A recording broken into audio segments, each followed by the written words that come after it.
तो स्पर्श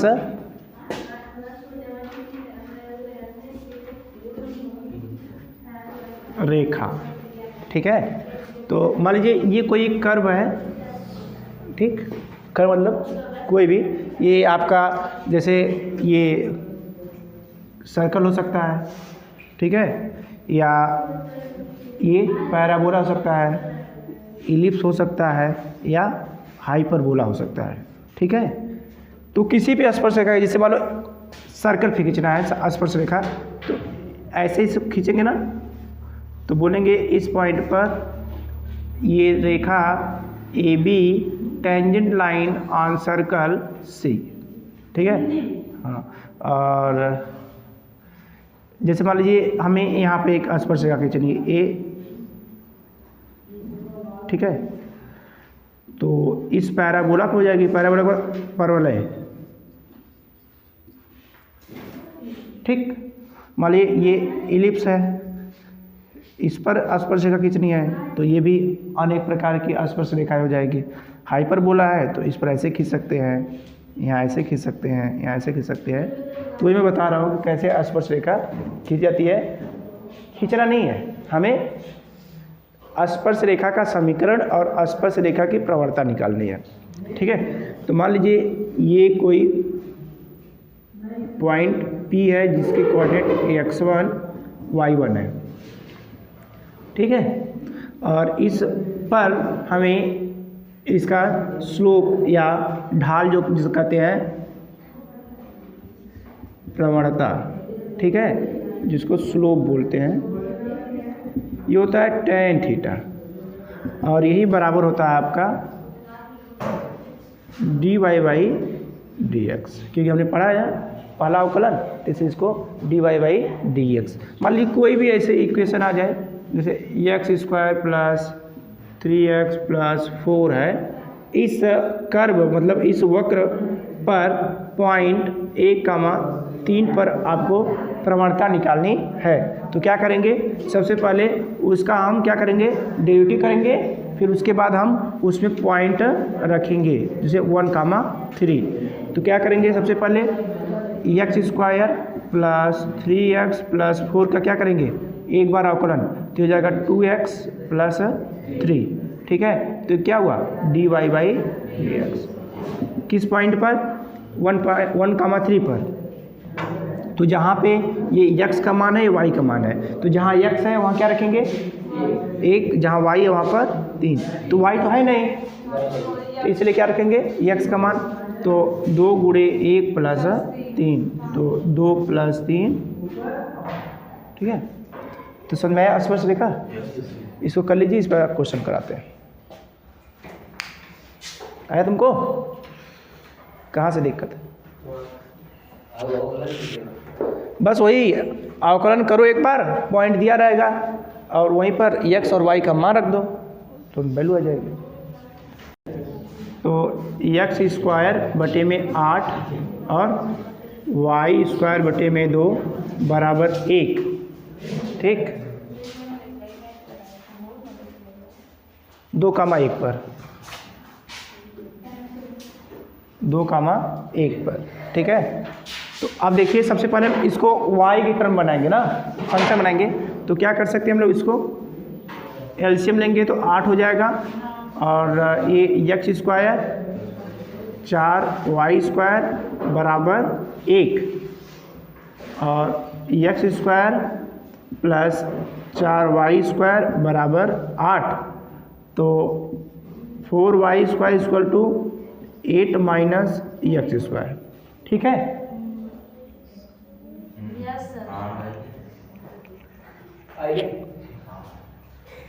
आ रहा समझ कि नहीं? अरे क्या है, बस पक्षांतर तो है सब। एक्स स्क्वायर उधर माइनस हो गया और इसका इसमें मल्टीप्लाई किया तो तिरछा गुणा हो गया, ठीक। अब देखिए इसका अवकलन करेंगे तो 4 तो कांस्टेंट है और y स्क्वायर को हो जाएगा 2y और y का dy बाई dx, क्योंकि x के रिस्पेक्ट में हो रहा है ना, इसलिए dy बाई dx लिखा, बराबर 8 का क्या हो जाएगा, 8 का क्या होगा, ये अवकलन 0, और इसका 2x। तो यहाँ पे करोगे तो 4 दूना 8y dy by minus 2x। तो यहाँ से dy बाई dx क्या हो जाएगा, माइनस 2x बटे में 4 दूना तो माइनस x बटे में 4y। तो dy बाई dx बराबर क्या गया, माइनस x बटे में 4y। पॉइंट कौन सा है, 2,1, मतलब x का मान 2, y का मान 1। तो dy बाई dx बराबर रखो मान, x का मान -2 और y का मान 4, 1 हो जाएगा, 4 गुणे 1 तो -2 बटे 4, 1 बटा, तो मतलब प्रवणता 1 बटे, ठीक, कर लीजिए इसको।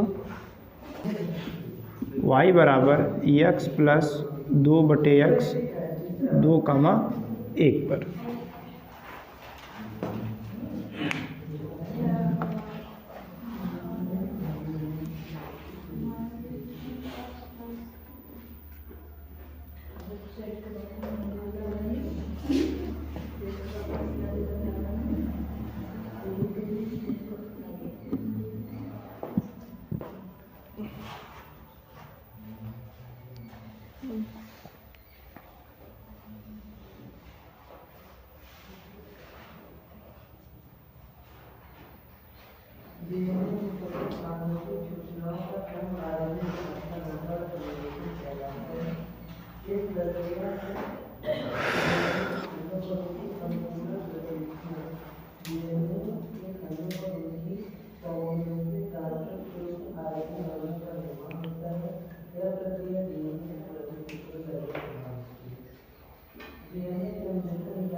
आया, तो देखो कैसे करेंगे, y का हो जाएगा dy बाई dx, x का 1 हो जाएगा 2, और इसको कैसे करेंगे, इसको देखो ऊपर ले जाएंगे तो x पर -1 हो जाएगा, ठीक है। तो इसका जब हम अवकलन करेंगे तो इसको मैं ऐसे पहले एक लाइन ऐसे लिख दे रहा हूँ, ठीक है। अभी अवकलन बिना किए हुए, x x ही है, ये 2 ऐसे ही है, और इसको ऊपर ले जाएंगे तो x पर -1 हो जाएगा, क्योंकि पावर ऊपर जाएगी तो निगेटिव हो जाती है।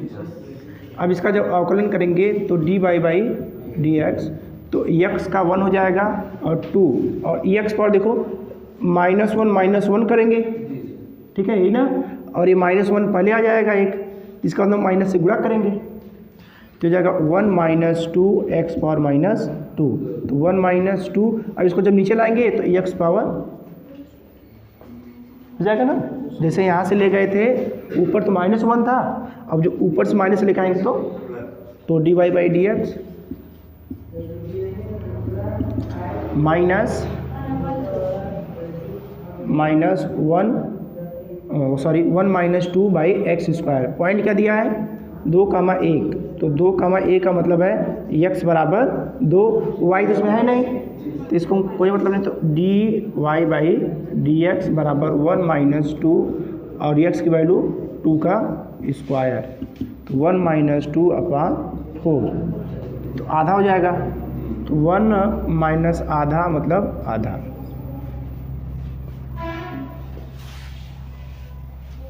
ठीक,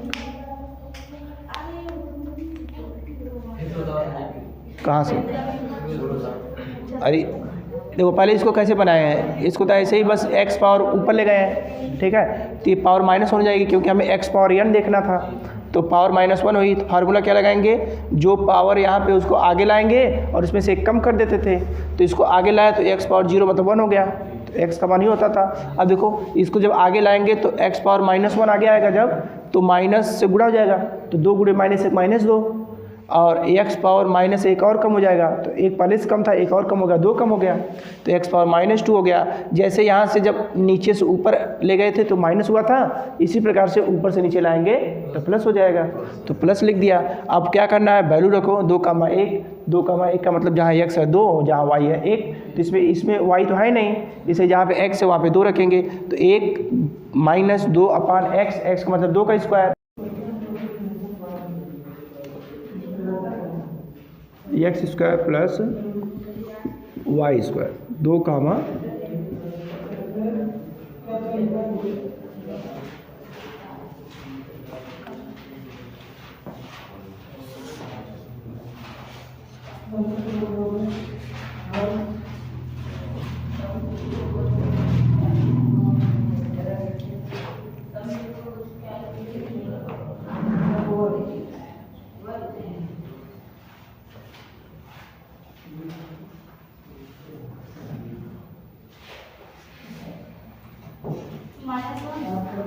-1 -1। तो क्या करेंगे, सबसे पहले इसका करेंगे तो 2x हो जाएगा और इसका 2y, y का dy बाई dx, और इसका क्या हो जाएगा 4 का 0, तो हो जाएगा 2x प्लस 2y, और इसको इधर ला दें तो -2dy बाई dx हो जाएगा, और ये 2x अपान -2y बराबर dy बाई dx, तो 2 से 2 कैंसिल, तो -x अपान y बराबर dy बाई dx, x का मान 2, y का मान भी 2, तो -2 बटे,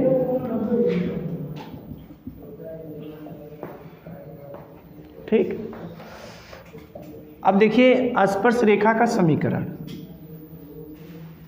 स्पर्श रेखा का समीकरण, ठीक है। तो जैसे आपका एक सरल रेखा का समीकरण y minus y1 equal to m x minus x1, ठीक है, ये एक सरल रेखा का समीकरण है, ठीक, जो बिंदु x1 कामा y1 से पास हो रही है, ठीक है। तो अब देखो हमने बताया था कि प्रवणता जो ढाल होती है इसको m से दिखाया गया है, और स्पर्श रेखा में प्रवणता क्या आई है dy बाई dx, इसलिए हम इस इक्वेशन को y minus y1 dy by dx x minus x1 रख सकते हैं। फॉर एग्जाम्पल यही क्वेश्चन अगर है तो इसमें कैसे स्पर्श रेखा का समीकरण निकालेंगे, ठीक है। तो क्या करेंगे, सबसे पहले हम प्रवणता निकालेंगे, तो प्रवणता हमने निकाला ही है, ठीक है, क्या आया है -1 आया था, और पॉइंट भी पता है x1 y1 क्या है 2 कामा 2, तो रख दीजिए y माइनस 2 बराबर -1 और x माइनस 2, y माइनस 2 बराबर, इसका जब गुणा करोगी तो -x माइनस प्लस 2, तो ये y x इधर आके प्लस x बराबर -2 इधर आएगा तो +2 हो जाएगा, तो y प्लस x बराबर, ठीक है, ये इस स्पर्श रेखा का समीकरण हो गया, ठीक है। सबसे पहले क्या करना है, प्रवणता निकालनी है, फिर उसी पॉइंट पर इस इक्वेशन को लगाना है, ठीक है, तो आपका ये प्रवणता स्पर्श रेखा का समीकरण आ जाएगा। हाँ, अभी एक पार्ट बताए थे, ये इसका दूसरा पार्ट है स्पर्श रेखा में प्रवणता निकालना, फिर उसके बाद स्पर्श रेखा का समीकरण, ठीक है। चलिए इसको सॉल्व करिए, अब क्वेश्चन दोनों मिक्स करके पढ़ेंगे, प्रवणता प्लस स्पर्श रेखा का समीकरण।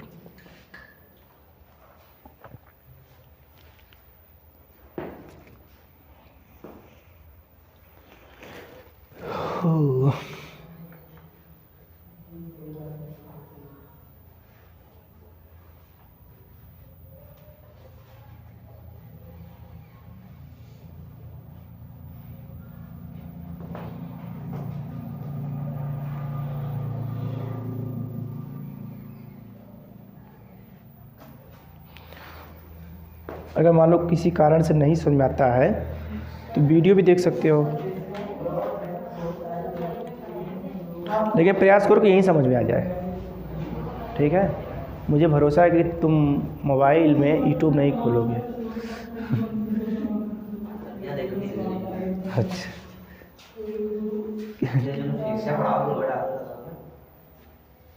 देखो फीस कहाँ पढ़ाए थे, कहाँ बनाए थे वीडियो?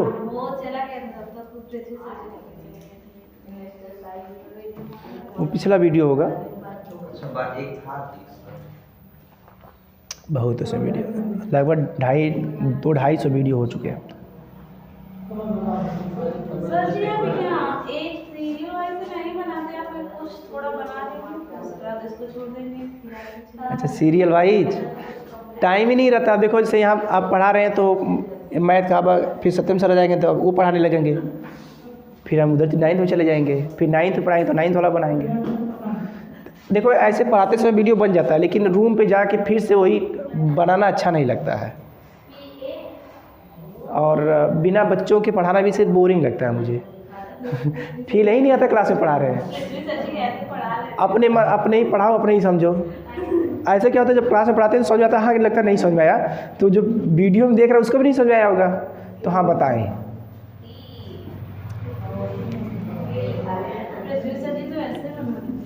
हाँ तो पृथ्वी सर का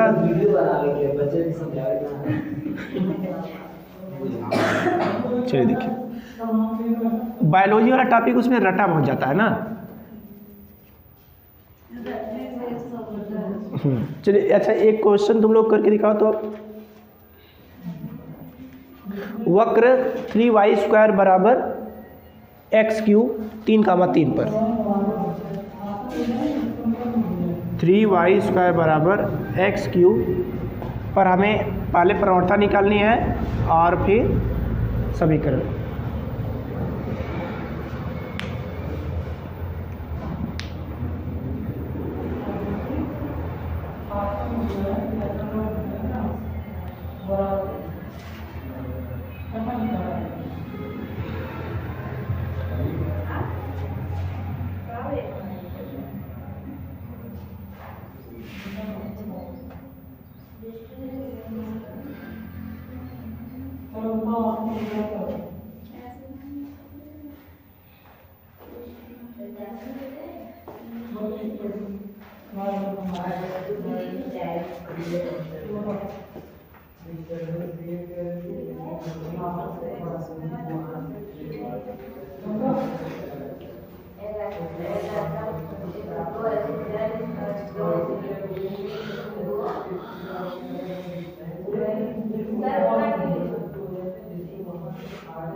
हाँ 3/2 प्रवणता 3/2 आई। अब समीकरण निकालो।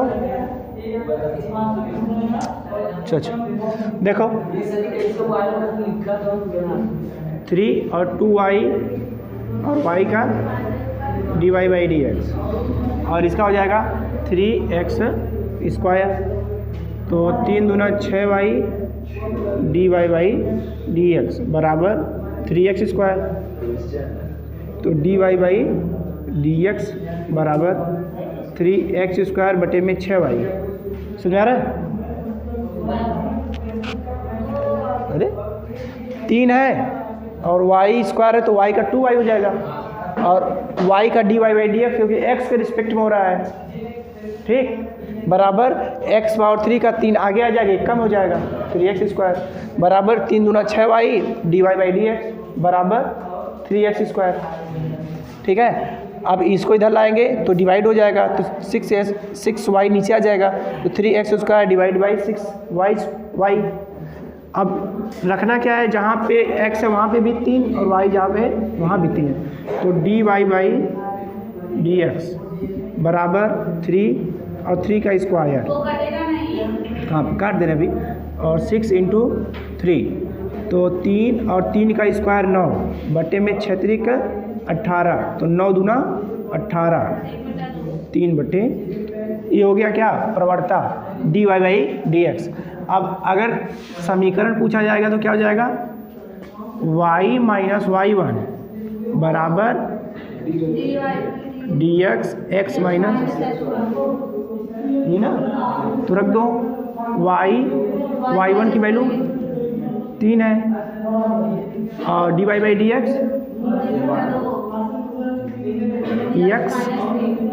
x1 वो भी 3 है। तो y माइनस, अब देखो ऐसे भी कर सकते हैं तिरछा गुणा, तो इधर पे 2 का गुणा हो जाएगा, तो y माइनस 3 बराबर 3x माइनस 3, तो गुणा कर दोगे तो 2y 3 दूना 6 3x माइनस 9, तो ये 2y इधर आके माइनस 3x और माइनस इधर आके प्लस, तो माइनस 9 प्लस 6, तो 2y minus 3x equal to minus 3। ठीक है, या सबको एक साइड ले जाओगे तो 2y माइनस 3x प्लस 3 बराबर, ठीक है, ये भी लिख सकते हैं।